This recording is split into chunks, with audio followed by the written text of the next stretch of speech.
at Mountain Day. Thank you guys for coming out to Truth Talks, which is true racial understanding through honest talks, part of our series. This is the first, actually the second time I think we've actually had a special speaker here at our Truth Talks program. And we're very pleased to have him. And to introduce him, I will present our coordinator of our diversity peer education team, Ms. Erica Scott.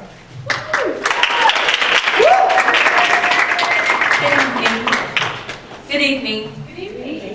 This evening I stand before you to introduce an individual who rests among the most prominent anti-racist writers and educators in the United States, Mr. Tim Wise. He has been called,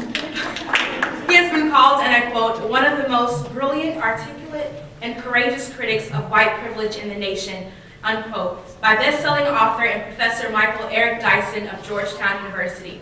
Wise has spoken in all 50 states in the U.S. on over 800 college and high school campuses and to community groups across the nation. He has also lectured internationally in Canada and Bermuda on issues of comparative racism, race and education, racism and religion, and racism in the labor market.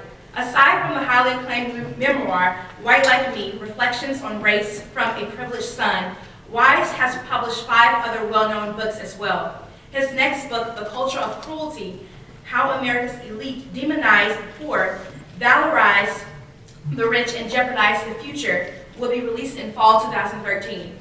Wise is also the recipient of the 2001 British Diversity Award for the Best Feature Essay on Race Issues, and his writings have appeared in dozens of popular professional and scholarly journals. Wise has appeared on hundreds of radio and television programs, is a regular contributor to discussions about race on CNN, and was featured in a segment on ABC's 2020 and 2007. I can assure you of what I have aforementioned, it barely scrapes the surface of Wise's many accomplishments, honors, and actions. Without further delay, I would like to present to you whom philosopher Cornel West calls, and I quote, a vanilla brother in the tradition of John Brown, Tim Wise.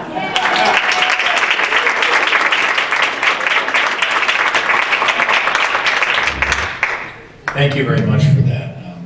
I think that's always funny when we actually hear the quote from Dr. West, which he only shared with me about 3 or 4 weeks ago, and you know, like as soon as he said that, as soon as we got done, we were on an interview together, and as soon as we got done, I was on the website putting that up. I'm like, he really said that? Like, all right, I'm just going to put that on the website immediately, and I checked with him, he was cool with that. So anyway, thank you so much for the kind introduction and the warm reception. It is, as I said in the session a second ago with some of you and some others as well, it is oddly enough the first time that I have been here, even though I only live about 3 hours away in Nashville. I've certainly been all around the area before and have spoken throughout the state, but for whatever reason have not been able to make it here up to now. So I'm glad that I've finally been able to do that. And even though it has been 18 years of my doing this, one of the things that is almost always on the minds of people in my audiences, whether or not they are articulated at the outset. Sometimes I will only hear about these thoughts during the Q&A. Sometimes it might even be days afterward, people who will email me and ask me these questions. And this is true whether the crowds for a talk are very large or very small, or whether it's a classroom discussion that I might be having. After 22 years of all of these conversations and all of these presentations, whether they're workshops or whether they're speeches, the one thing that I think people are always really curious about is whether or not it does any good for us to come together and to hear yet again, whether it's from me or someone else, a presentation about racism and racial inequality, white privilege, or any other form of injustice. Do these conversations, do the classes that some of us teach, do the speeches that so many of us give, do the articles or the books that we write, or the films that some produce that talk about these topics, do they really make any difference in the larger scheme of things? And the answer is that 23 or 24 years into doing the work, I really don't have a definitive answer. It's impossible to know, after all, whether what you're doing is having an effect on the consciousness of other people, unless perhaps it's your own children in your own home who you see on a day-to-day basis and you see them grow. None of us who teach, whether it is only coming to your campus once in a year or whether it's folks who are in the classroom every day, can ever know for certain. But what we do know, and it's something that I shared with a smaller group a second ago, is that if we do not engage in these conversations, conditions, if we are not prepared to be brave enough and honest enough to talk about racial inequality, gender and sexual inequality, economic inequality, and various forms of injustice, we do know what the cost of that silence will be. We don't know what the cost of vocalizing the truth will be. It may be that it's nothing, and that is a possibility that we'll have to take quite seriously. But we know for certain that silence will bring us nowhere good and nowhere helpful, and so we come back again and again and again to those classroom spaces or to those websites or those various social media platforms, and we try to, if nothing else, challenge the silences that the larger culture tries to impose upon us as a matter of course every day. Not just with regard to race, although I'll focus on that, but it's true in other areas as well. It's true when we try to silence women who are the victims of sexual assault and rape, whether it is in a place like Steubenville, Ohio, whether it is in the United States military, where upwards of a third of all women currently serving in uniform have been the victims of sexual assault at the hands of their own colleagues.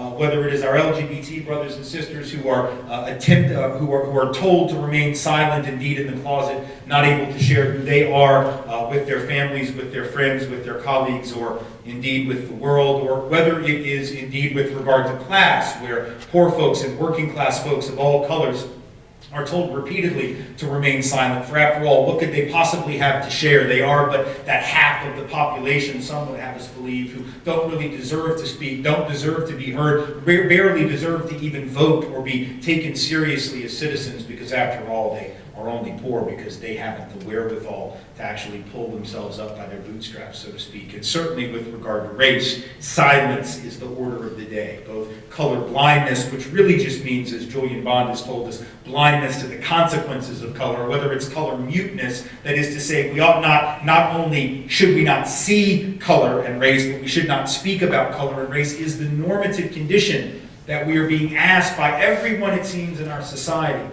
with the exception perhaps of some of our brave professors and social commentators, to allow and to accept as a normative condition. So we have to push back against it. I know that it's difficult, and I know why it's difficult. Not because of my own wisdom and insight, but because I have the wherewithal to read the research on the matter that others have done. And thankfully, what that research tells us is that there are very clear reasons why sometimes people remain silent about these truths that on our better days we know are in fact true. And those reasons differ for people of color versus white folks. So folks of color, according to the research, will oftentimes not want to engage in conversation about racism, certainly not with white folks in the room. People of color have learned over a lifetime of experience that when they do that, when they actually speak their truth into the universe, particularly the truth that has affected themselves and affected their families, even when they're sharing deep and personal and scarring experiences, that there's a better than average likelihood that those of us who are white, who are challenged with that information, will refuse to hear it, be unable or unprepared to hear it, will try to shut them down, retaliate, minimize, marginalize, accuse them of playing the race card, which is really just a phrase that some of my people came up with when we'd rather not deal with the truth that other people live there.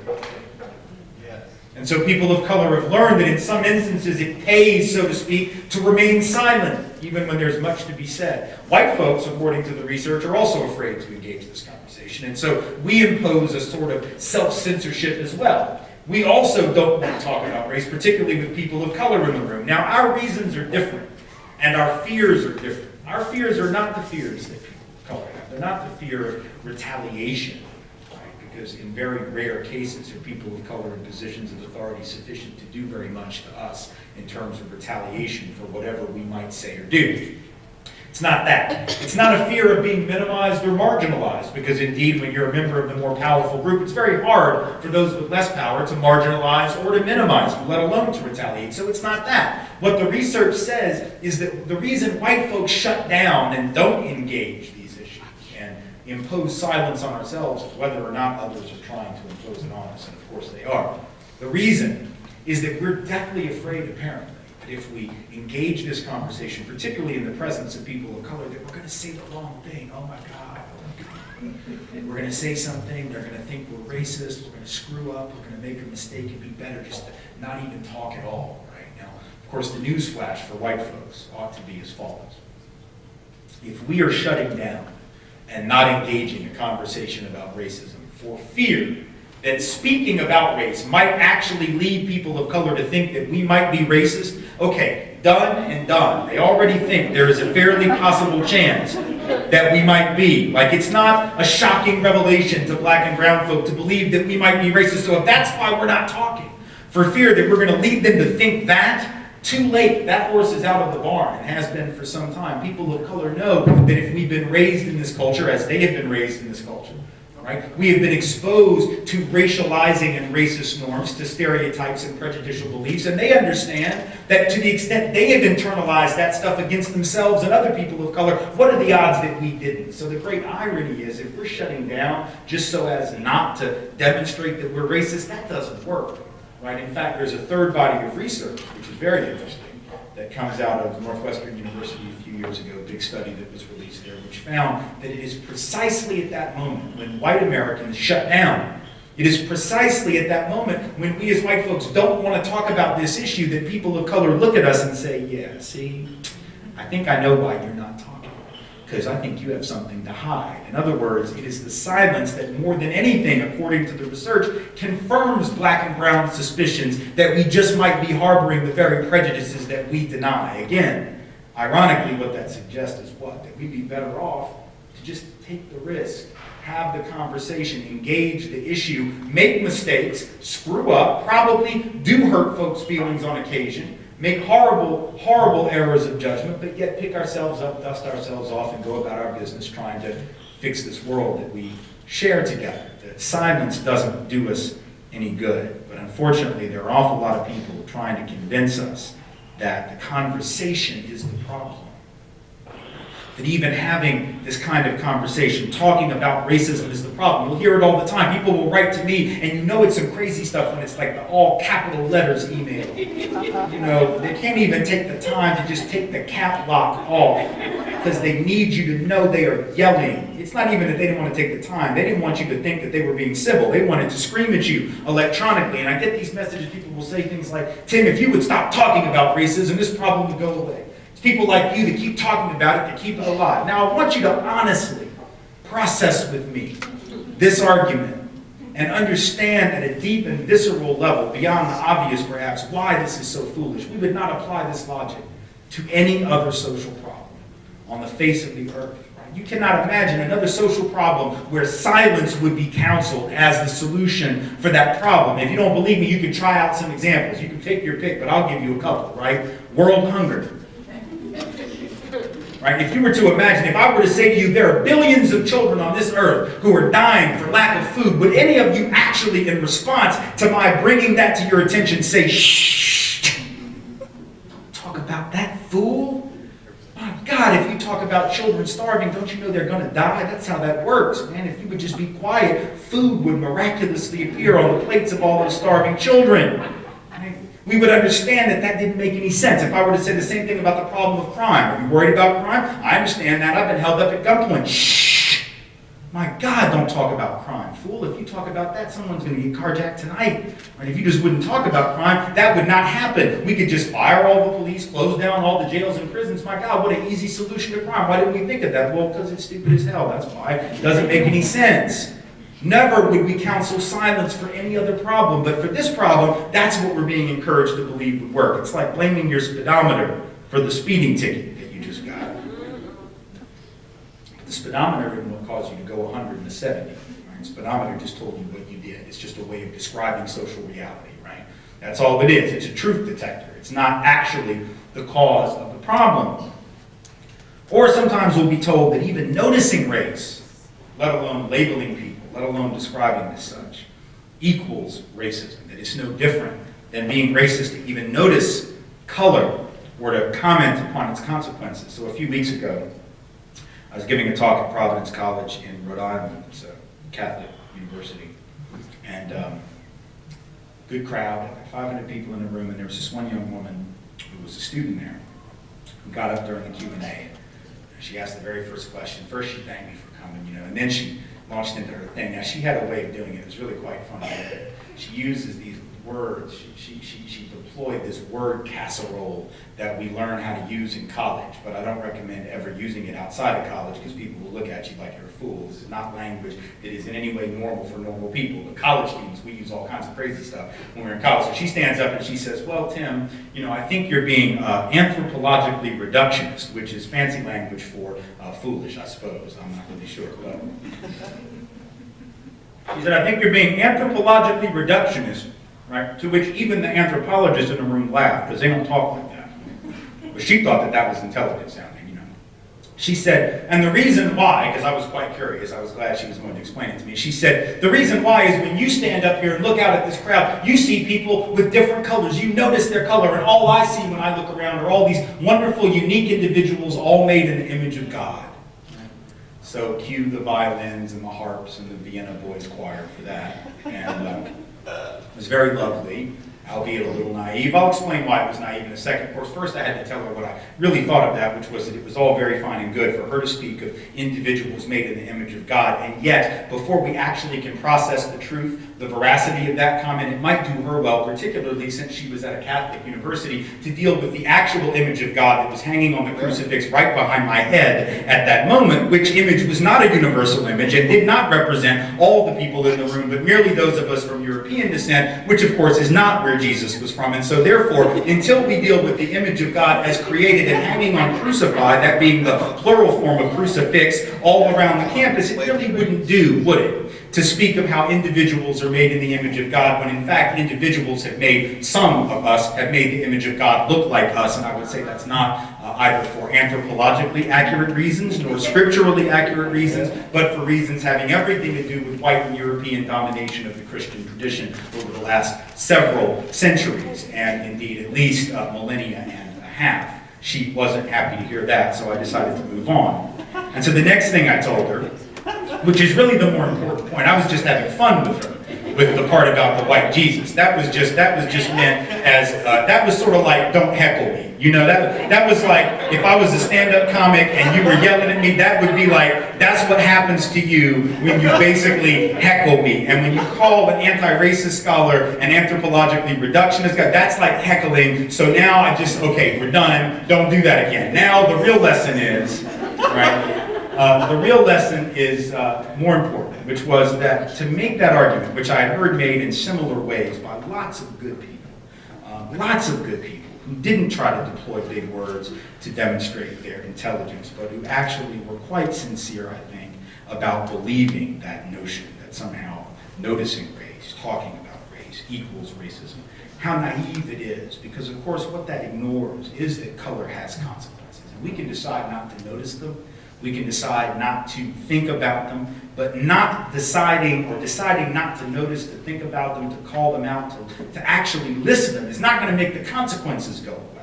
It's not going to make it easier for us to solve those consequences. In fact, I would suggest it makes it almost impossible to solve them. You cannot address a social consequence that you refuse to see or that you misdiagnose as to its cause. And so if color is the thing that is bringing about the consequence, and yet we've resolved to either not notice it or to not speak of it or to not point it out, then we are guaranteeing our inability to actually address that. And so as to treat individuals as she would have had it, this young woman in Providence, to treat us as individuals is one thing, because we are, after all unique individuals. And not all white folks have had the same experience, not all black folks, not all Asian folk, or Latino folk, indigenous, Native North American folk. I said in my book, White Like Me, that, white folks, I know we've all had different lives. We're sort of like snowflakes, right? No two snowflakes are exactly alike. I don't know exactly how they know that, but I've been hearing that since I was like 4, right? That no two snowflakes are exactly alike. And yet, here's the point, right? The point is, even though no two snowflakes are exactly alike, we know a damn snowflake when we see one. And in the recognition of that, we can usually intuit something about its life experience and never be too far from the mark. We know what causes them. We know the difference between a snowflake and a piece of cotton falling onto the ground, and we understand its life trajectory, and we can make certain statements, and even though it won't always be true, oh, you might have come in on a northerly wind as opposed to a westerly wind. Oh, you might have come down this way. You might have 8 sides or 6. I don't know, but the point is you're a snowflake. And to be white, to be black, to be Latino, to be Asian American, to be indigenous to this continent means that there will be a certain set of experiences. Not a total and complete one, but a certain set of experiences common enough to make some general pronouncements about what it means to be white and never be too far off. Right? To make some general pronouncements about what it means to be black or brown and never be just totally off the wall, crazy, incorrect. Right? To generally be able to make some statements, however imprecise, as all statements about identity are. As all statements, I mean, it's imprecise to talk about what's an American.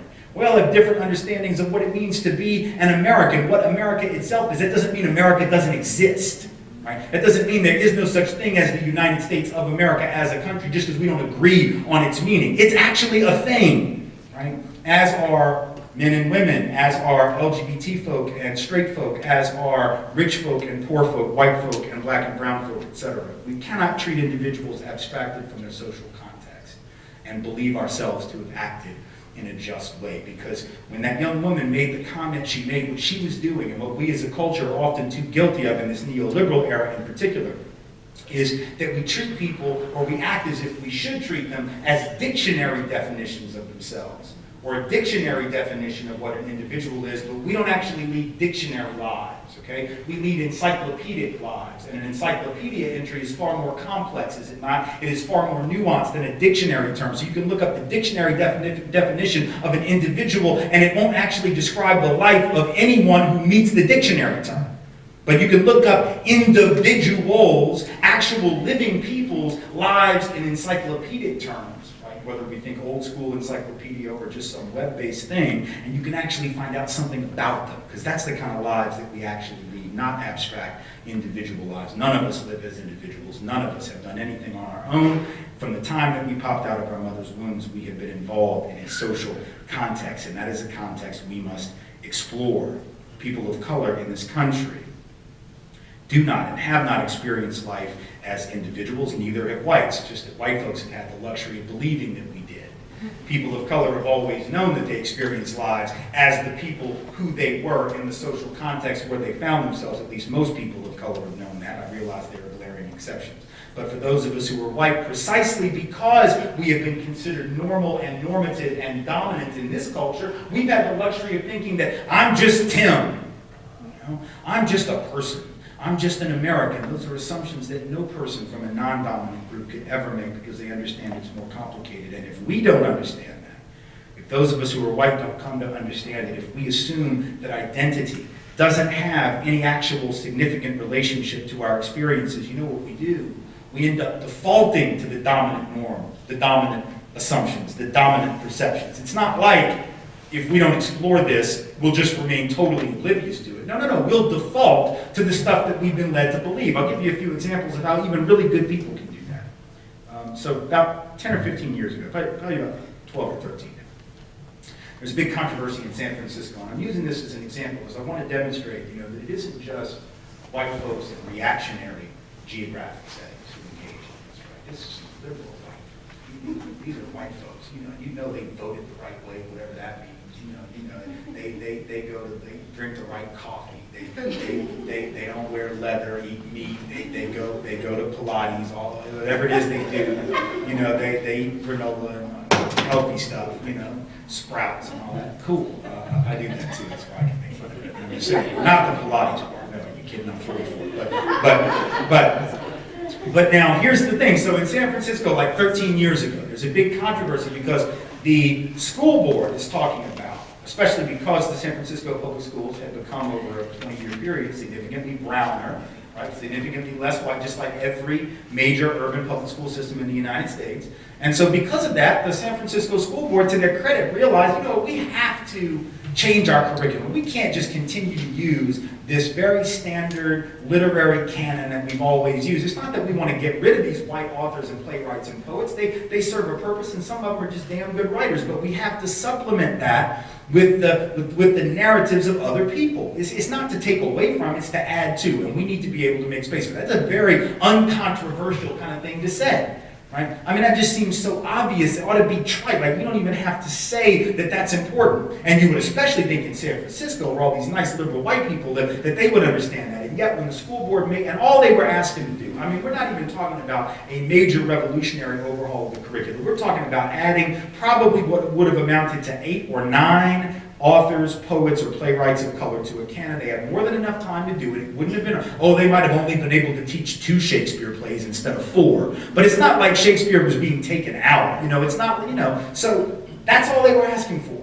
And they have a big meeting, you know, where public comments are allowed, right? So all these parents of white children in the San Francisco public schools, who at that point were probably down to about 30% of public school students in San Francisco.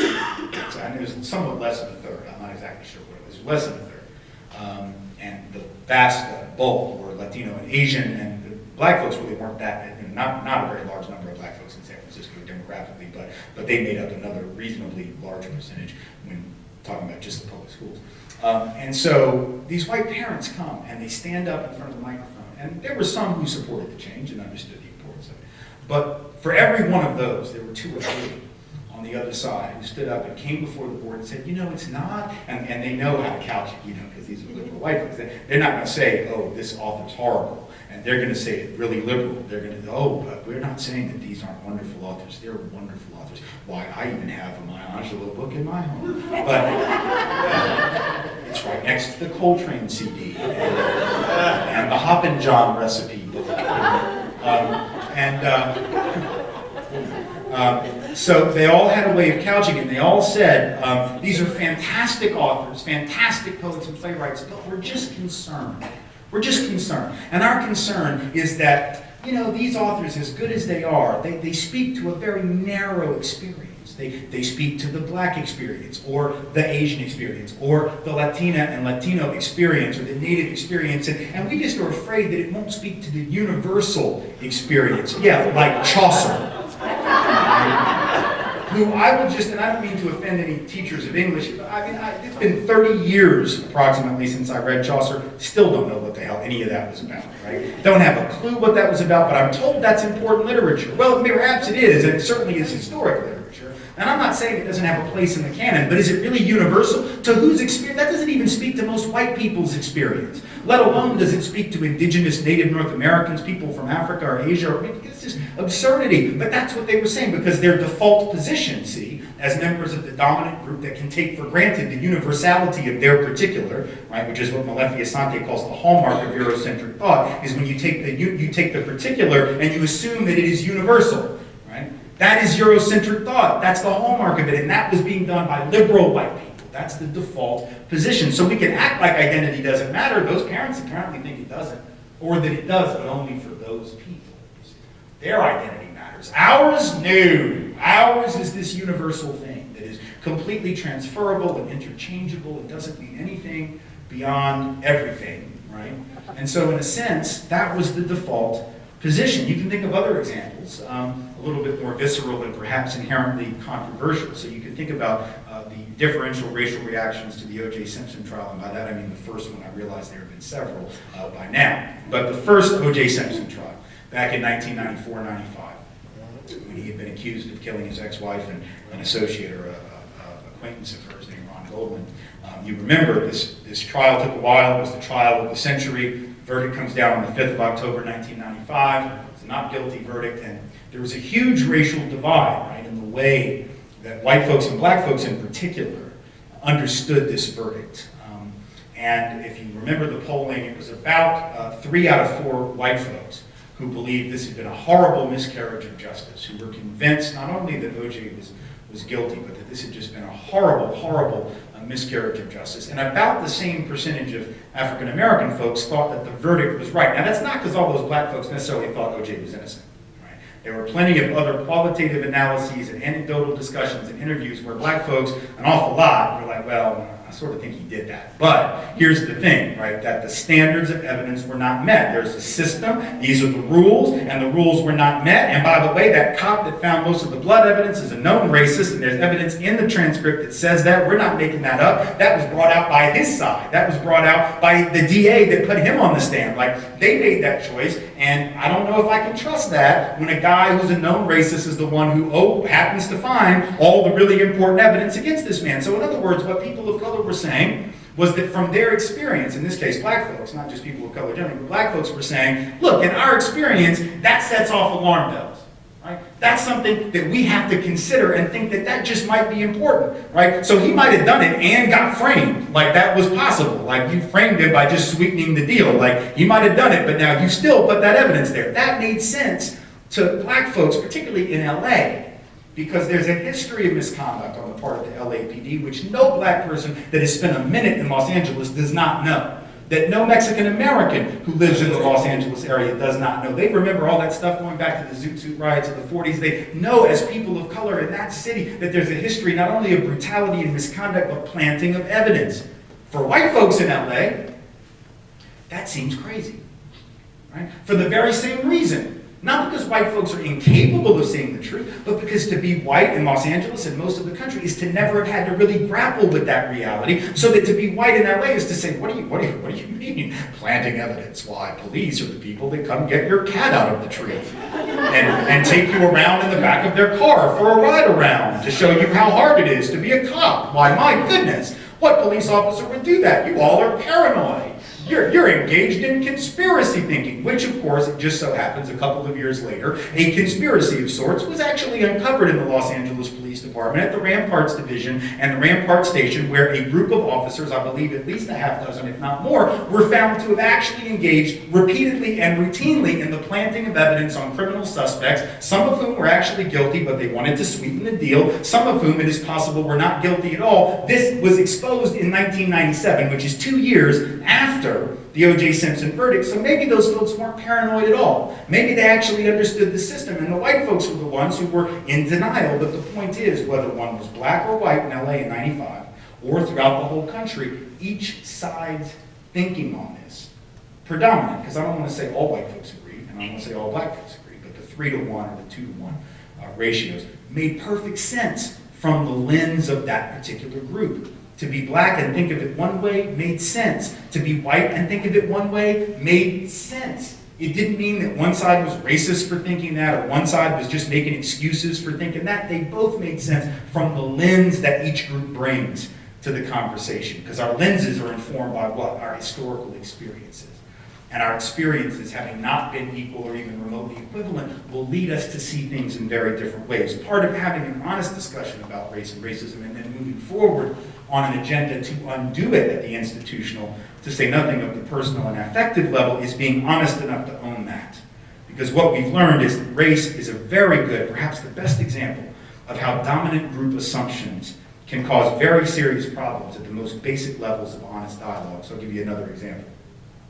2 years ago, the city of Duluth in Minnesota began a public campaign, really quite, I think, inspired and quite potentially revelatory and capable of producing change had it gone off a little differently than it did. You may have heard about it. It was in the news. Didn't make a lot of national news, but a little bit. What happened was, there was a group, several civic leaders in Duluth. And Duluth, of course, like any other part of this country, has a long history of racism, including overt acts of racism, a very famous public lynching that took place there in the early part of the century. And early part of the 20th century, I should make clear, since we're obviously in the 21st now. But so Duluth has this long history of overt racism against black folks, against indigenous people in the area, against Asian Americans in the area, against increasingly nowadays migrant labor, which includes a lot of Latino folks. But there were many civic leaders in the city, including an awful lot of the white civic leaders, including the very young and recently elected mayor of the town. He was only in his early 30s, I think, at the time that he became mayor, all of whom understood that it was really important to begin to engage not just the history of racism in Duluth, but the ongoing reality of inequality in that city. And so they decided to have a public campaign that was going to include billboards all around the city, advertisements in newspapers, and a series of public dialogues intended to get at this problem of institutional racism and, frankly, of white denial. So what they did was they took out a series of billboards. This was their first public salvo, if you will. Took out a series of billboards on the interstate, a couple of them in town, right? Very interesting. And I don't know which ad agency came up with this, but they were very provocative and willing to sort of push the envelope. And they had white faces, some male, some female, but just young, and usually young folks that had words written on their face in black ink, and it would say things like privilege or denial and, you know, like heavy stuff. And then the words out to the side of the face said, "It's hard to see racism when you're white." And on the one hand, I remember hearing about it and thinking, well, that's about right. You know, that seems to be a true statement, so true that it's a truism. It's so true that we can't even really argue with it. It's so basic. All they're really saying is that when you're a member of, in this case, the dominant racial group, it's really hard to see what the other folks have to see as a matter of survival. That's not really all that controversial. It's essentially what I just said about the lens analysis in LA. It's the same thing. But now I have to say, having said that it's a very basic statement, I do realize the problematic nature of putting it on billboards where the only time people will see it is in the midst of rush hour traffic when they're coming home pissed from work and they're already angry at the traffic, they're already angry at the congestion, they're already angry at their boss, and then these white people look up and they're like, holy crap, I can't believe that. What are you telling me I'm a racist? And then that's what happened. White folks all made the assumption in that moment that what was happening was that somebody, in this case their city and the ad council or whoever it was, had somehow deliberately called them racist. That somehow they were being told that to be white is to be racist. Now that actually isn't what they were saying.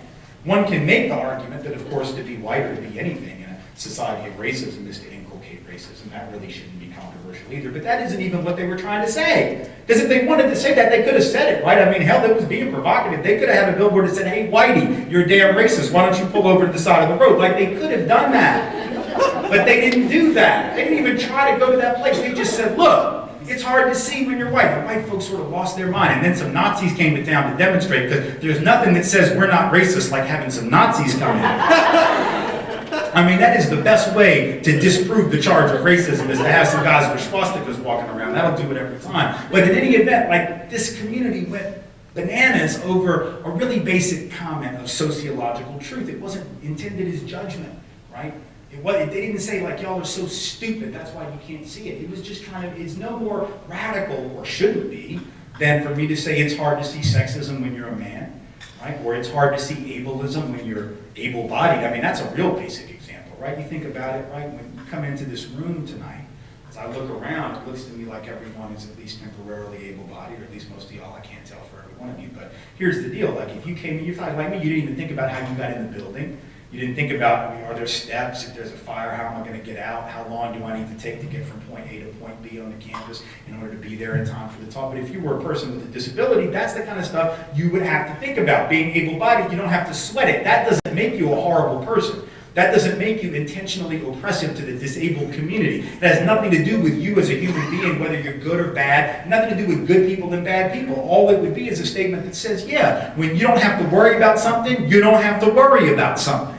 And when you don't have to worry about something, you probably won't worry about it, which is to say it won't be on your radar, which is to say you won't see it. Like, that's all that they were saying. But again, what happens is that the dominant group in that situation, which has had the privilege of obliviousness the whole time, the privilege of not only not having to see it, but not be reminded that they don't see it, because that's the real problem.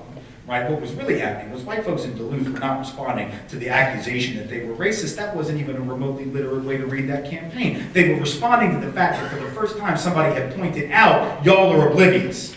And people who are oblivious sort of know they're oblivious at some level, and they don't really like being reminded of it. Like, at some level, we do know that there's stuff we don't know. We just don't like to acknowledge that. Because when you're the dominant group, to not know something is to not be in possession of something. And to be powerful and to be dominant is to be in possession of everything, including the knowledge. Right? So in this case, the dominant group has enjoyed its privilege of obliviousness. And that's, of course, a privilege that doesn't exist in reverse. Peoples of color have the privilege of obliviousness to the things that white folks think are important. Right? Women don't have the luxury of being oblivious to the stuff that men have decided is important. Poor people don't have the luxury, if they want to move up in life, being oblivious to the stuff that people with money and power think is important. Even if they have that knowledge, they may not move up because the system is stacked against them, but surely they're not going to move up without it.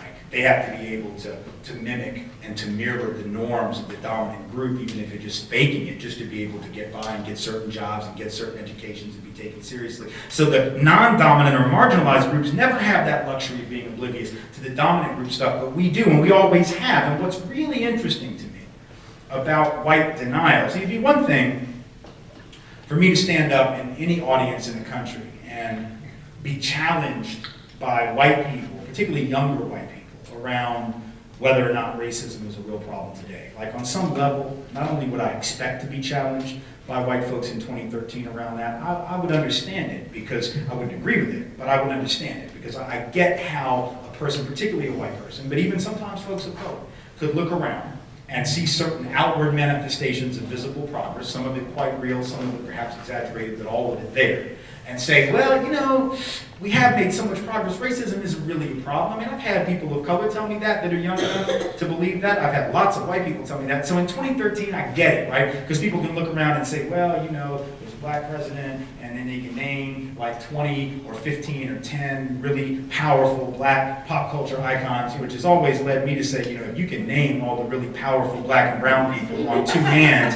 that's when you know you're dealing with an exception that proves the rule, not one that disproves it. Because you could not name all the powerful white people because you would not have time. You wouldn't even know where to start finding them. Now, you can't even Google that. You can Google powerful black people, and they actually have lists of that. Like Black Enterprise Magazine has got a list. Ebony Magazine has got a list. Essence has got a list. They all got a list. Powerful white people, nothing. No, even if you put it in quote marks, nothing is coming up. Nothing. But I know they're out there. I mean, they got to be some power, but they're just not listing them, which is what real power is when you don't even, power? What the hell? I'm on a list. I don't know what you're talking about. So, in effect, right, in this particular, I don't even know where I was going with that, but I just found that to be funny. Oh, I do know. So it's one thing to be challenged in 2013. We should expect that. And that's all right. That's all right. Because we can deal with that. The thing about denial, if it's just in the moment, you can deal with it by just filling in people's gaps of knowledge. You know, it's no big deal. Because that's not necessarily denial. That's just ignorance. There's a difference, right? Ignorance is just a state of not knowing something. Denial is when you're cultivating that ignorance. Denial is when you're trying not to know some stuff. There's a difference. Like, I'm ignorant about calculus. I'm not in denial about my ignorance. I'm very clear on it. Like, I am ignorant about calculus because I didn't take it. Because I deliberately constructed an entire academic career to never have to take it. That is how brilliant I was. I'm not recommending that, but I'm just saying I was able to do that. That's ignorance. Now, with ignorance, the thing is, if you were a tutor and I needed to learn calculus, you could teach me, and I would thank you. And I even pay you for the knowledge. Oddly enough, when someone denies that racism is real and then you prove it to them, they don't thank you and they don't throw money at you. They usually get pissed with you. So that's how you know you're dealing with denial and not just ignorance, right? So denial is very different. And the reason you know it's different is you can go back. See, this one thing, again, to be challenged in 2013. But let's go back 50 years, right? Let's go back to 63. Now, this is a year where we understand, if we have any sense of history, right? And people even like middle school American history have known enough, have learned enough, even if they just learned about that much, they've learned enough to know that in 1963, high watermark for the civil rights struggle and the freedom movement, that we were a profoundly unequal place. We get that, because that was before the Civil Rights Act, before the Voting Rights Act, before the Fair Housing Act. It's the year of the March on Washington. It's the year Meg Rivers is shot down dead in his driveway in Jackson. It's the year the 16th Street Church in Birmingham is blown up. It's the year that George Wallace stands in the schoolhouse door at the University of Alabama. So we understand that 1963 is a pivotal year in the freedom struggle, and you don't have a freedom struggle if people are already free. So we understand retroactively that something was wrong. 200,000 people do not march in Washington, D.C. on the 28th of August. It was hot that day. I'm fairly confident if there's not something about which they need to get animated. So in retrospect, we know that. In retrospect, if you ask any 8th grader, right, to say nothing of 80-year-olds, whether or not America was an equitable place when it came to race in 1963, just about everybody is going to say, well, of course not, right? Whether they're PhDs or whether they're just in middle school, they're all going to understand the answer to that. But here's the deep thing about white denial and this dominant normative frame and lens that's so dangerous for us. and that we have to understand very clearly. Go back to 1963, at a time when that was not the past, let alone a half century earlier, but when it was actually present. So just go back to the period when that was contemporary, right? And actually look at what the Gallup polls found then, not what they find now about how people viewed then. That's different. You have 50 years retrospect. In hindsight, you can recreate the truth for yourself and act like you knew it all along. But in 1963, when it was the present and the Gallup pollsters went out and they asked white Americans, a large representative cross-sample, just like they would today, to gauge racial awareness or attitudes, when they asked white Americans in 1963, do you think that black folks have equal opportunity and are treated equally in your community in housing, education, and employment? What do we think white Americans said then? Not now about then about then, right? Because obviously the answer is no. Clearly no. It would be unanimously no if we asked it today. But when it was asked in 63, 2 out of 3 white Americans at the time said, sure, sure. Black folks are treated fully equally in my community in housing, employment, and education. In 1962, when Gallup asked white Americans, do you think black children have the same opportunity to get a good education as white children in your community? Again, the answer in retrospect 51 years later is of course not. Everybody would understand that. That was only 8 years after Brown v. Board, but before any school system had actually moved to adopt the strictures of Brown. Right? It's just 5 years after the crisis at Little Rock. It's a full decade before busing begins to actually bring desegregation to certain southern school systems and even some outside the South. So we know that the answer to that question is no. It's 12 years before the Boston busing crisis, so it wasn't just a southern thing, right? But in 1962, when white folks are asked that question, 85%, almost 9 out of 10 white people in 62 said sure. Black children have just as good a chance to get a good education as white children. See, to me, that's the most telling piece of evidence about our state of race relations, quote unquote, and the problems of whiteness as a normative lens, is if otherwise rational people, because see, I'm convinced, I don't think 85% of white people were just crazy or just utterly incompetent or stupid or mean, horrible, nasty people that were just incapable of seeing the truth. I mean, maybe that's true, but I've been white a long time. I've been around white people for like ever. And I don't believe that that's actually the normal reality. The 85%, come on, it might be 20%, I don't know, it might be 30, hell, it could be half, but not 85%. 85% are not incapable of seeing the truth, and yet 85% did not see the truth. Now, what does that tell us? And what does it tell us, not just about 1962, but what does it tell us about now? Because it seems to me the only way you can interpret that number at a time when it was in the news every night, and there were only 3 channels, it's not like you could get away from it. It's not like you could just change the channel and be like, I'm going to watch The Real Housewives of... Oh, no, it was 3 channels. It was the news. It was Walter Cronkite. It was whoever was opposite Walter Cronkite. It was ABC, NBC, and CBS. You didn't have reality TV. You couldn't go to a game show channel. Hell, it was 3 channels. And it was on every channel. Birmingham, on every channel. March on Washington, every channel. It was in the news every night. And yet 85% didn't see it. There are only 2 ways of interpreting that. One is that white folks are so damaged they just can't even see truth in front of them. I don't believe that, because these were functional people. And you can't be that stupid and have that much power. Right? Stupid people can't accumulate all that power. You gotta be pretty smart, even if it's wicked smart, to be able to develop that kind of power and authority. So it's not stupid people who can't see the truth. It's people who choose not to see it, which leaves only one other option. It's not that they can't. It's that nothing in the society requires the wisdom of them. You don't have to know any better. So if you're white, you don't have to know the answer to that question. You can be stone cold ignorant, and it's not going to be any sweat off your back. There's no punishment for not knowing, is there? In 1963, is there any cost for being white and being ignorant to what people of color are experiencing? No, because it's not going to be on the test. Right? Meaning the test you had to take to get out of high school, into college, grad school, med school, law school, get any professional certification to do any job. You want to be a teacher in a black community in 1962 and 3 and you're white, they're not going to ask you if you know anything about the community. You want to be a doctor in a black or brown community in 1962 and 3, they're not going to ask you if you know anything about the community and its historic mistreatment within the medical industry and among medical industry professionals, even though that might be helpful knowledge for you to know. And here's the thing, no matter what people might think has changed since 63, and I'm not saying that nothing has, that would be dishonest, but of all the things that have changed, that has not, okay? Just like you didn't have to know any better in 62 and 3, you don't have to know any better now, because there's still nothing on the test, meaning any of those tests you've got to take to be deemed competent in this culture, to do any job you want to do, that actually require of white folks the knowledge of people of color color's reality. You can remain stone cold ignorant, just like men. If you want to be a teacher in the black or brown community today, you can sign up with TFA or whatever, and they send you out there, and they're not going to require that you know anything about those folks. You know anything about them? No? Oh well, what's there to know? Go on out there and do your thing. You want to be a doctor in what we call an underserved community, because that's the language we like, because it's passive and it's better than marginalized or oppressed community. You want to work in an underserved or at risk, because that's really passive. At risk, just risk. I don't know what the risk, you just add it, whatever it is, and we don't even know what, we're not going to name what the hell the risk is, let alone call it white supremacy or poverty or any of that. No, you're just at risk, so we got to go out there and help you. Are we going to ask you to know anything about the people that are at risk, let alone know what they're at risk from? No, of course not. That's not part of the rap. That's not part of the discussion. So in a sense, that white denial is not because white folks are bad people, and not because white folks are not caring and compassionate people. I think most people are good people. I mean, I could be wrong, but I have 2 small children who I have a vested interest in believing that the world is basically made up of good folks as I try to raise them into healthy and productive adults.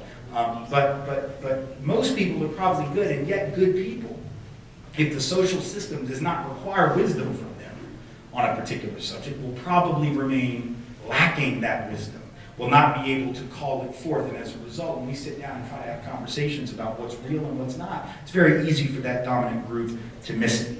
So what does that tell us about obliviousness today? It tells us that it's still the biggest privilege of whiteness. And it's even harder to see now because it's less blatant. We didn't see it then, and it was obvious. Today, we really don't see it. Why? Because it's not as obvious. So if I tell someone about racism today, I have to get a little bit more nuanced, don't I? Because it's not fire cannons and hoses and tanks driven by Bull Connor down the streets of Birmingham into black communities. It's the fact that the average white family today has 20 times the net worth of the typical black family, 18 times the net worth of the typical Latino family. It's not because we worked harder or prayed harder. It's because certain folks had a head start and the ability to accumulate wealth, and other people did not.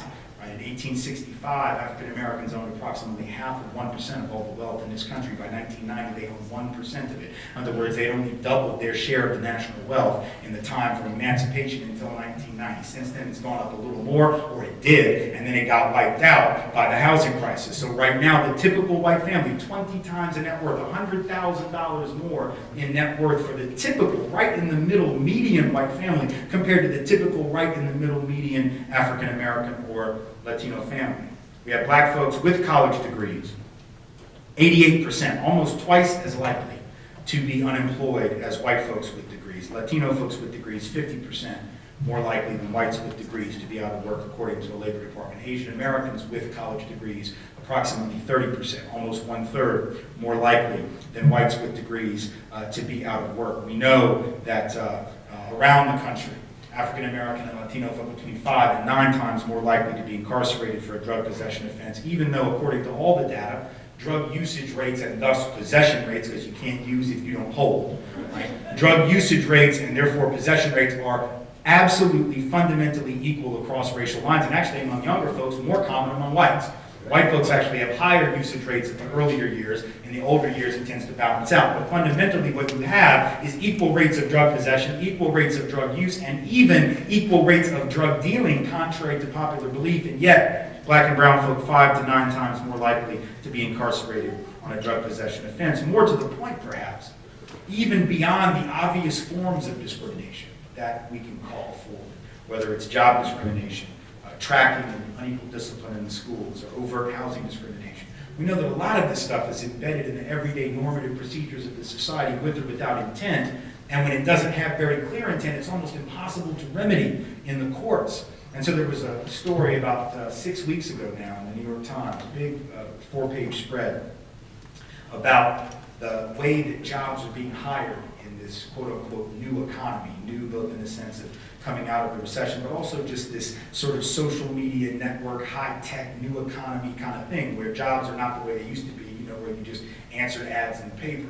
And not even, the old monster.com board, even that is like passé now. There's all these other ways of getting jobs. And this article talked about the fact that around the country, particularly for the quote-unquote best jobs, that is, say those that pay the most and have the best benefits and the most promising futures in this new economy, that upwards of 40%, sometimes depending on the company, as many as half of all the jobs being filled in those spaces are being filled not only through what we would call the Old Boys Network, that goes without saying, but are being filled directly by word of mouth referrals made by existing employees. In other words, you got upwards of half of all the new jobs that are being filled by people who only came into the orbit of that employer because someone already worked for that employer who knew them and recommended them. Now, what does that mean? You see, that might exist, probably would, in any capitalist competitive economy, even if everybody was the same quote-unquote race or color, right? Even if everybody looked alike, we probably still have that, right? And it would have a real effect economically in terms of class, even if we were all the same color in terms of unfairness, right? It would mean that if you're already in the network, if you're in the pipeline, then you got a better chance just based on who you know, not what you know. But in a society like ours, where who's in the network isn't some color neutral or sex and gender neutral thing, and it's not just an economic thing. It's about men having more access to those things than women. It's about white folks having had more access to those things than people of color. If you've got half the jobs being filled through that one kind of network, and there's other kinds of networking, beyond actual word of mouth for existing employee, you add that in there, we might be talking about 2/3 or 3/4 of all jobs, but half of them just from existing employees. If you have such an imbalance in who's already in the pipeline, who is that going to benefit? In theory, it could benefit anybody. But if you have 85 to 90% of all white Americans, according to the data, living in neighborhoods and communities where there's like no people of color around them, right? What that means is, even if I'm a totally non-biased, and I'm not sure there is such a person, I doubt that very seriously, but even if I were completely free of any biases, explicit or implicit, right? The fact that I only know certain people, because I'm only around certain people, because I only work with certain people, and my kids only go to school with certain people, and only certain people live in my neighborhood in any kind of large numbers, means that even if I had no bias whatsoever, the odds are whoever I refer is going to be a lot like me. In terms of color, in terms of culture, in terms of class, probably in terms of gender as well, just because I might share certain interests with other guys that maybe are not as readily shared by, or I just don't know they're shared by women in the same regard, right? So ultimately, this has a sexist impact, a classist impact, a racist impact, but the courts of this country have essentially said they can't do anything about that, and they won't even try. The courts have said that old boys networks, that types of discrimination like that are called societal discrimination. You can't prove deliberate intent, and if you can't prove deliberate intent, they say they can't do anything unless you can show such disparate impact. In order to do that, if you know the courts, you have to bring massive data. You have to bring years and years and years of data from the same company over several generations of hires in order to actually prove disparate impact. It can be done, but it's been made very difficult by the courts. So basically what they're saying is this big, huge elephant in the room, just because it doesn't look like racism overtly, therefore it isn't really racism, even though it has a racially disparate result, and we can't do anything. That, even if you took all the overt bias out of the picture, would still be enough to skew opportunity. And according to that New York Times article, about 70% of the people who get hired are same race with the people doing the referral. And I don't think I have to really, challenge your imaginations to know that although they didn't say that that's overwhelmingly white, and in fact the article was very slick. The picture on the front page of this article, it's very interesting. The picture was actually a woman of South Asian descent who had gotten her job from a connection of an existing employee. So the actual visual would lead you to believe that this was a very ecumenical process of old boys networks. But then you read on down the article and you find out, if you get to page 4 or page 3, whatever it was, right, that actually she is not at all representative. But that photo choice sent one message that makes it sound like this is almost okay, right? When in fact it's having this disparate impact. So then we come to this larger point, I guess, which is, aside from the rather obvious point that we all have a lens, and our lens is shaped by experience, and often therefore reflects racialized lives as opposed to objective truth. And aside from the evidence which suggests inequality still very much sedimented into the society, there comes the question of how we get people to care about that who don't have an automatic reason to care about it, right, or an obvious reason. It's fairly obvious, I would think, as to why people of color should care about institutional racism, why women as women should care about patriarchal oppression of women, why the poor should care about a class system. I mean, that stuff's obvious. But why should someone in the dominant group, let's say in particular with regard to race, why should white folks care? Because this is the trick, right? This is the thing. If white folks can't figure out why they should care about this, then all we're really asking them to do is to give up this privilege just because they're good people. And if you've ever, in a competitive society, tried to convince people who have an edge to give away that edge, you probably have run up against the limits of that approach's effectiveness. Right? Because ultimately it's very hard in this kind of society where everybody's trying to get an edge and it's all about having an edge to convince people to actually relinquish that for the greater good. The good news being that if we have an honest conversation about the cause and the consequences of that inequality, it is possible to make that case. It's just that we haven't really explored that up to now. We've tended to present the issue of racism and even white privilege as a complete zero-sum game where ultimately these folks are injured and these folks are benefited. That's a very dangerous game. I happen to believe it's true, of course, that white folks all reap certain advantages from a system of white supremacy, or that all men reap certain advantages vis-a-vis women because of patriarchy. But that said, that does not foreclose the possibility, and indeed the probability, that patriarchy can also hurt men, and that white supremacy can also hurt white folks. Not in the same way that it hurts women and people of color as people of color, but in a way that ought to give us pause and ought to make us understand the validity and the importance of solidarity and attempted allyship, no matter how difficult it is. So what is that case, and how can we make it? Well, I think we have a very unique opportunity in this historic moment. By that I mean this moment that we find ourselves in with the economy literally sort of melting down, starting to come back now, but still very weak in most places around the country, in some places still really at recession levels, not only in black and brown communities, but even in many white spaces, white communities in the state of Michigan, in Nevada, in parts of central California, and Long Island, and places all around the South, really the entire country, where people of color, getting hit harder, of course. The usual suspects always take the hit first and worst, but what we're seeing in this recession, that now, even though we're coming out of it, continues to be far too deep for millions of people, including millions of whites who are unemployed for 26, 52, 99 weeks, upside down on their mortgages, can't afford health care, losing their homes and losing their jobs, is an opportunity, finally, for us to actually explore why that suffering is directly connected to the issue of racism and even the issue of white privilege. See, I would suggest to you that if we have an honest discussion about the housing crisis, for instance, which was the cutting edge of our economic meltdown, it was when the housing market burst, when that bubble exploded, right? All of a sudden, that's what brings down the economy. That, a lot of craziness on Wall Street beyond just housing, but the housing market is where so many people have gotten hammered, right? Well, how is the housing crisis faced by white people connected to racism and white privilege? Very simple. This isn't new stuff.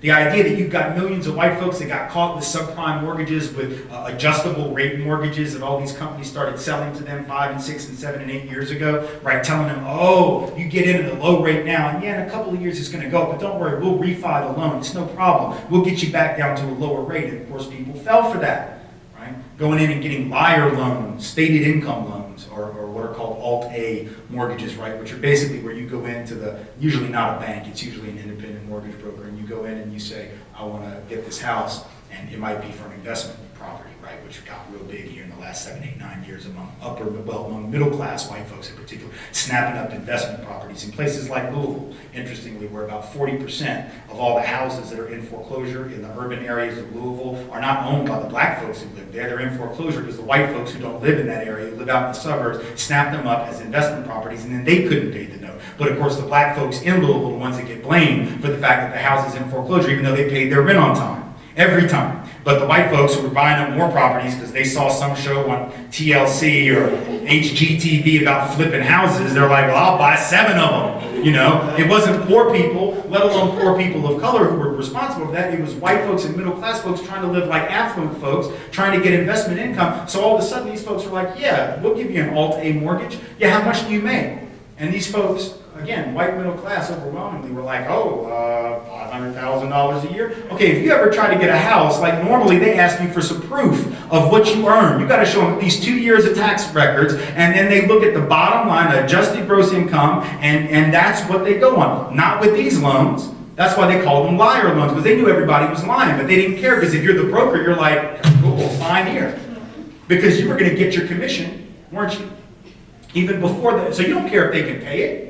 You don't care if they're going to go into foreclosure and default, because you're going to get paid. You're going to get your commission before they get in trouble. So you're clear, and they don't come back and take it from you. after all those houses go to flip. They don't come back and be like, oh, you got $20,000 in commissions off a bunch of bad loans. We're going to jack that money back from you. No, you've got it. So there's like $500,000 here. Now you know that people of color cannot have pulled that scam off, and poor people of any color cannot have, because if poor folks walk in and they're like, yeah, I make $500,000 a year, nobody's going to believe them. And if black folks, even who make $500,000 a year, were to go in and say, I make $500,000 a year, they would have been like, where are your tax forms? And then you show them to them, and they'd be like holding it up to the light to see where the watermark was. Like, I don't believe that, you know? But these white middle class folks just make some stuff up, and they're here, have a house. That was how it happened, right? In Louisville and all around the country. Now, here's why that's about racism and white privilege.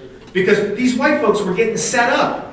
But they're getting privilege. They're getting all this stuff. They're getting all these goodies just because they're white, and not even realize they're getting roped into a trick. Because these people, they really don't care about them. Like, yeah, white folks have been taught to racially bond over the years, but now some of us will bond over some money quicker than we don't care. Like, we can make some money off your suffering, we'll do that. And see, the deal is, this is something that if we had understood this 15 years ago, 16 years ago, when it was black and brown folks getting roped into these loans, only, pretty much. Because if you go back to the mid-90s, this had already started. This is not new. It's only new for white communities. This stuff started, right? Subprime loans, what they call predatory loans, people getting charged interest rates well above what they should have gotten based on their credit history, based on their collateral, based on their income and occupational status, more than what they should have had to pay. Started in the mid-90s. That was when the first alarm bells started getting written about this and started getting sounded, right? But those alarm bells were almost only sounded by people in those communities who didn't have the power to get anybody to listen. So the media didn't want to talk about it, right? The politicians didn't want to talk about it. Only folks that really raised this issue were the Congressional Black Caucus, Maxine Waters in particular, who tried to make it an issue in the mid to late 90s, and groups like Acorn, which have now been destroyed by people who lied about them and made it sound as if they were the ones encouraging this kind of chicanery, when in fact it was folks like Acorn who were trying to counsel people not to get loans that they couldn't afford. And Acorn had an actual mortgage counseling program that had the lowest rate of default of any mortgage counseling program run by any organization, profit or nonprofit sector in the country. Less than 1% of the people who got loans with the help of Acorn helping them get those loans actually ever went into default. That's an incredible rate. But they got lied about by, you know, all kinds of folks on the right in the last election, 2 elections ago, and so now they don't even exist. Right? But they were trying to sound the alarm, saying this is bad policy, this is bad for the economy, not just bad for these families, it's bad for everybody, and nobody paid attention, Democrat or Republican. In fact, Democrats were equally complicit in this. Bill Clinton and his administration actually was responsible for the greatest level of deregulation of the financial services industry in the history of this country, more so than any Republican ever did. Right? And it was supposedly going to be so great for the economy, we're going to let investment banks and commercial banks mix. Right? We're going to repeal all these rules that we had had in place, some of them since the 1930s and 1940s, that we're going to attempt to regulate the banking industry. We're going to take all that off, so all these independent mortgage brokers flourish who don't have an incentive to honestly deal with people because they're going to get their commissions. There's no connection between the loan and the profit that the banker makes, or that the lender makes, or that the broker for the lender is making. And so ultimately, you know, by the time these families were going into foreclosure, that loan had been sold 2 and 3 times. They were bundling them into these big securities that they would sell to rich people.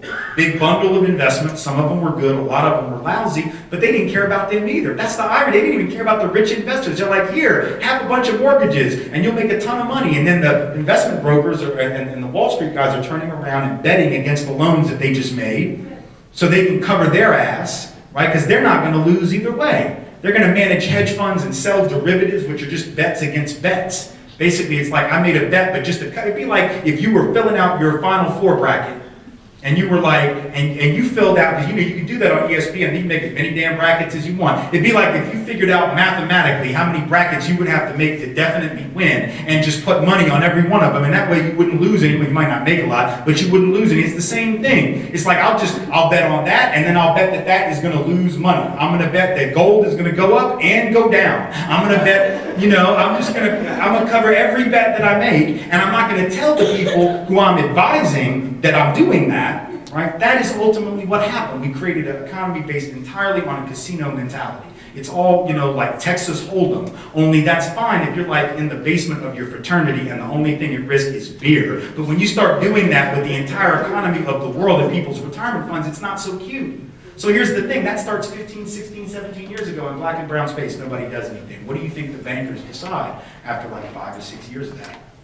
What do these independent mortgage folks, Countrywide, Citi, the CITI, the subsidiary of Citibank, what do you think they decide to do? After a while, they've been jacking, people of color around, taking extra money off of them, and eventually they exhaust all the funds available in those communities. Not all of them, but they figure, well, hell, we'll keep ripping them off, but in the meantime, there's some people out there in the suburbs and the exurbs and the rural areas and the small towns, and they're wanting to live high on the hog, bigger than they can too, so we'll go out there, hell, we'll set up a Countrywide in the suburbs, we're not afraid, we'll go out there, we like Olive Garden, we'll go out there, we don't have a problem, we'll set it up in the strip mall, we'll rip white people, we don't care. We'll rip suburbanites and small town rural people off. We'll give loans to farmers, to cover their losses. And even though we know they're going to keep losing money, but we don't care. And so ultimately, then that problem spreads like a cancer, it metastasizes through the economy. And so now you have millions of white people who've lost their houses or are about to lose them, can't afford health care, lost their jobs, struggling to survive, precisely because 15 years ago our indifference to that inequality and the privilege that the dominant group had to get the goodies, the upside of somebody else's misery, we didn't care enough about it to stop it. If we had, we would have put it into it. Same thing with double-digit unemployment. That's not new for people of color.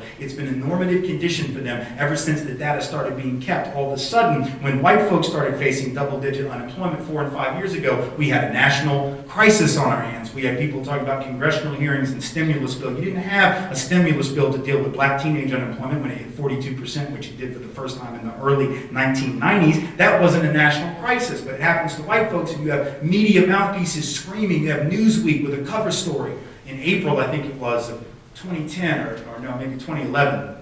April of 2011, a picture of a white businessman with a briefcase and a suit washed up on a beach, and there's like sand and there's water lapping at his ankles, and it says beached white males, which, I mean, that was pretty clever and all, but as a title. But and then you read the article, and here's what's crazy about the article. You read it, and they're talking about all these white people, and these are not like working class white people, because working class white people have been struggling for a long time. Working class folks in manufacturing industries, for example, have been getting slaughtered since the early 1970s, so we're not talking about them. We don't care about them as a society. These were white executives, right? This article was about basically saying, oh man, now it's a real crisis because these people are hurting, right? And so it was CEOs that had been laid off, CFOs, chief financial officers that had been laid off, CIOs, chief information officers, middle and above, like upper management people. And there's this one guy, the most telling thing I've ever seen in a major media magazine. This one guy who was a former CEO or CFO, I guess, of his company.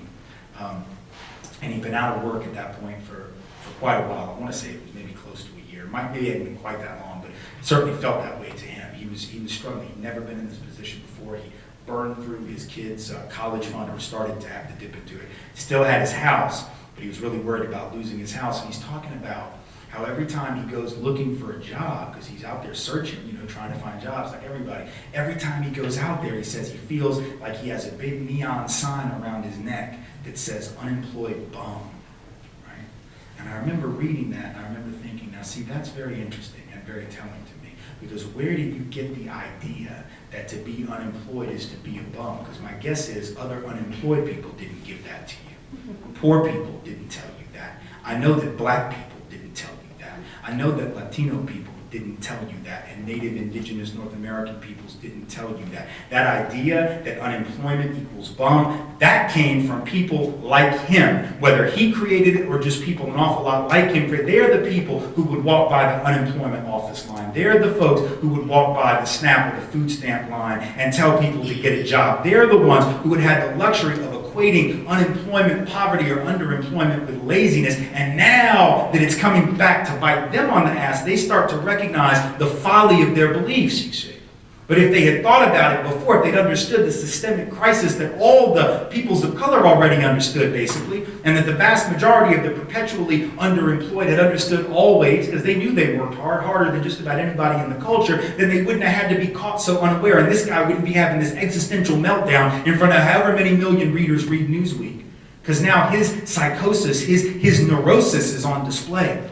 His fear, his concern, his paranoia that he's being judged. Well, of course he's being judged, because he helped create a culture that is based on judging people at the bottom of the power structure. That's how privilege sets you up. Right? As long as it stays good, it's all good. Right? As long as you always have, you always have. Right? But the minute that you've been told everything's going to be at 8, 9, or 10 on a 1 to 10 scale, and God forbid your life slips to a 6 or a 5, even for like a minute, that's like the world is coming apart. The wheels are coming off, right? The whole world, it's collapsing all around you because all of a sudden, right, you're having to deal with that the world isn't the way you thought it was. See, that's the luxury. That's not the right word. That's the advantage that oppressed people have.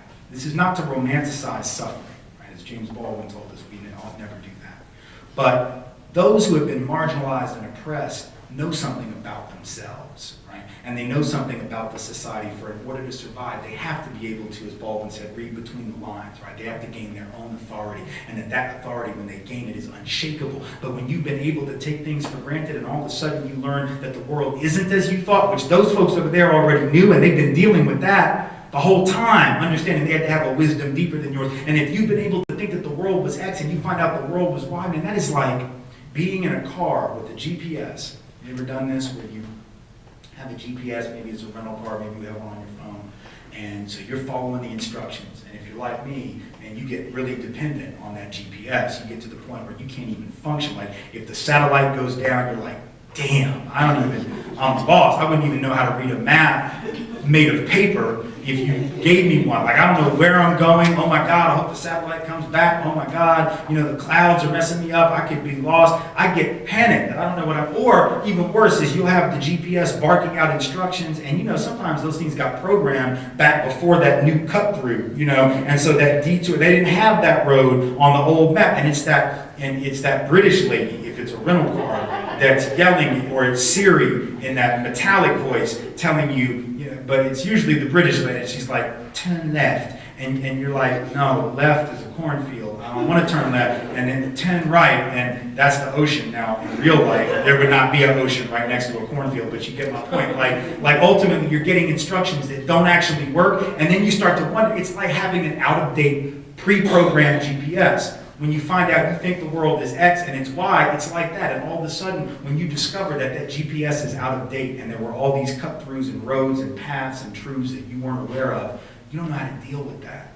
So in a sense, the reason that dominant group members need to really rethink our attachment to privilege is not just for moral and ethical reasons, though I think those are very real, but also for the practical reasons that in the long run, a system of privilege and inequality and injustice is not sustainable, even for the people in the dominant group. It might get you through for another couple years. Hell, it might get you through for another couple generations, but do you really want to bank on that? Do you really want to risk your children, your grandchildren's futures on that? Because we're 25 years away from a point where half of this country is going to be people of color and half are going to be white, and that's a fact. And it doesn't matter what people think about it. It doesn't matter if they like it or don't like it. It is around the bend. And if we get to that day and half of the population is still twice as likely as the other half to be out of work, 3 times as likely to be poor, 1/20th the net worth, double the rate of infant mortality, double the rate of low birth weight kids, 9 years less life expectancy, there is no way in God's green earth that is a sustainable model for economic vitality for any of us. That is going to take everybody's children and grandchildren down. So ultimately, this issue is not an issue of altruistic, charitable behavior that the dominant group should do on behalf of the non-dominant or marginalized populations of this world or of this country. They can and will liberate themselves. The question for dominant group members is who's going to liberate us from us. Because at some point, that can't be up to people. People of color can't save white folks. They got too much stuff to do to save themselves. Women can't save men. Men are going to have to do that. Right? LGBT folks cannot save straight and cisgendered folks, and poor people certainly cannot liberate affluent folks from the anxieties and the neuroses that come from that. Only we can save us. And in that sense, the fight for equality becomes a fight for social, ecological, and political and economic sustainability. I thank you all so much for being here tonight, and I'll be happy to take any questions that you have. Thank you all.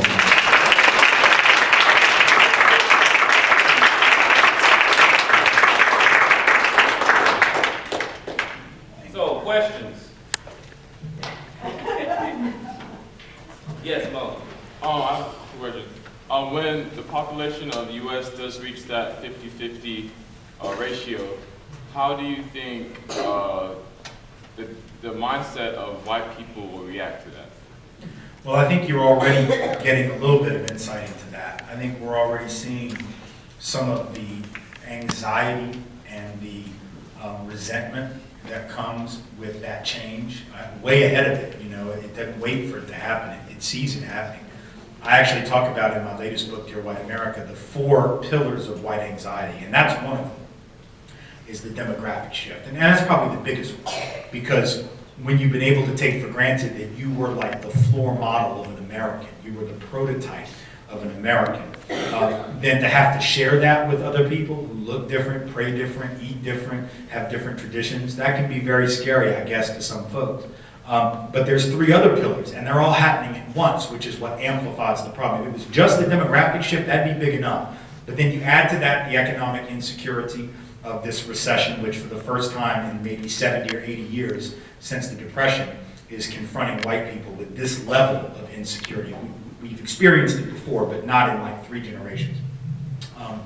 And then you add to that a president of color whose very presence you know, shakes up a lot of white people's notion of who the leader is supposed to be like. And white people won't acknowledge that sometimes if that bothers us, but I believe it does, because I think if you get used to, you don't even necessarily have to pay attention to who the president is or who they are. Like, you know, sometimes Jay Leno will go out on the street and ask people, like, name the vice president, and people don't know who the hell the vice president is, and they don't even pay attention. Name a Supreme Court justice, I don't know. Name the Simpsons characters, they all know that. But you ask them to name like anybody other than the president, and I don't know any of it, right? But I'm telling you, you may not have to know the actual name of a person in power, but for white folks, I think there's a background noise of normalcy that you take for granted. When you see that they're like you just are like, okay, it's all cool, this is my country, it's all good. Like, I don't know who that dude is, but he sort of looks like he could be at my family reunion, so we're solid. And then if you have to deal with the fact that the guy isn't just a person of color, but he has an exotic name,